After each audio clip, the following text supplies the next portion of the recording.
रंगीन हयाती जो सफ़र यादि कंदासीं, हिकु शख़्स जी अखियुनि जो असरु यादि कंदासीं। अदा इक़बाल सुमरे जो अणमुदायत विछोड़ो। अवांजो मेज़बान अब्दुर्रऊफ़ मुतू।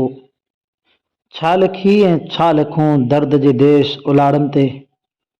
कुदरत जी तरफ़ां ॾिनल इन हयाती जे सफ़र में कॾहिं ख़ुशियुनि सां भरियल हसीन बहारूं ॾिसण लाइ मिलनि थियूं, त कॾहिं वरी गमनि जा वॾा पहाड़ ऐं न बर्दाश्त करण जहिड़ा दर्द ऐं जुदाइनि ऐं विछोड़नि जा नासूर सही इंसान वीचारो जीअण जा जतन करे थो। असां रमज़ान जूं ख़ुशियूं मल्हायूं पिए ऐं ईद क़रीब थियण ते ॾाढा ख़ुशि हुआसीं। असांखे कहिड़ी ख़बर हुई त असां जूं ख़ुशियूं ख़िज़ान जे पननि जा विकिरी वेंदियूं ऐं उजड़ी वेंदासीं हिकु खन पल में। साईं जीअं जंगलनि ऐं ॿेड़नि खे बाहि लॻंदी आहे त सुकनि गॾु सावा बि सड़ी वेंदा आहिनि।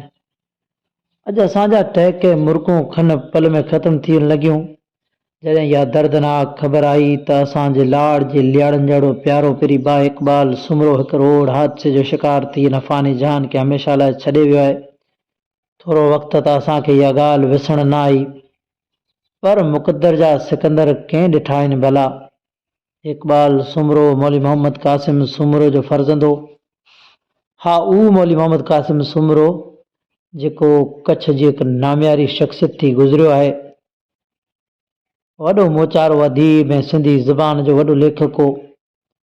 अॼु हुन जो प्यारो फ़र्ज़ंद ऐं प्यारो पुटु इक़बाल अॼु ही जान छॾे वियो। हा, इक़बाल जेको पाण हिकु नेक सीरत ऐं हुस्ने सूरत माण्हू हो, उन कॾहिं कंहिंसां कावड़ में न ॻाल्हायो हो। उहो रियाण जो राणो ऐं हिकु बाअदब नौजवान हो। 5 वक़्त निमाज़ ऐं ॻोठ पुलपाटीअ जी जमात जो ख़ज़ानची हिकिड़ो नामियारी माण्हू हो। अफ़सोस त 22 रमज़ानुल मुबारक जो रोज़ो रखी नमाज़ फ़जर पोयां हू घरां ॿारनि खे इहा चई निकिरियो जे सांझ लड़ीअ जो इफ़्तार गॾु कंदासीं, पर अफ़सोस त हू घरे मोटी कोन सघियो ऐं कुल्लु नफ़्सिन ज़ाइक़तुल मौत जे तहत हिकु रोड हादसे जो शिकार थी रोज़े जी हालत में असां खां हमेशह लाइ जुदा थी वियो। रमज़ानुल मुबारक जो बाबरकत महीनो, ईद जो इंतज़ार ऐं अदा इक़बाल जो अणमुदायतो विछोड़ो यकीनन घर वारनि लाइ हिकु न सहण जहिड़ी ॻाल्हि आहे। मार पवई मौत तूं अणमुदायतो आहीं, मार पवई मौत तूं अणमुदायतो आहीं, घाए अहिड़ा घोट जंहिं मुंद न हुई मरण जी। 23 क़दर जी राति इक़बाल सुमरे खे मग़रिब नमाज़ बाद ॻोठ पुलपाटीअ जे क़ब्रिस्तान में मदफ़ून कयो वियो। अॼु इक़बाल जा अज़ीज़ सुॾकनि था ऐं सुॾकी सुॾकी उहा घस ॾिसनि था जितां हू मोटी ईंदो सांझ लड़ीअ जो घर।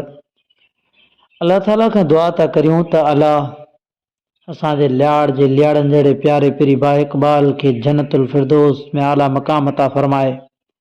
तोखां थियंदे दार खिलंदे खिलंदे यार लुड़क लड़ी पिया लाड़ करे। अवांजो मेज़बान अब्दुर्रऊफ़ मुतू।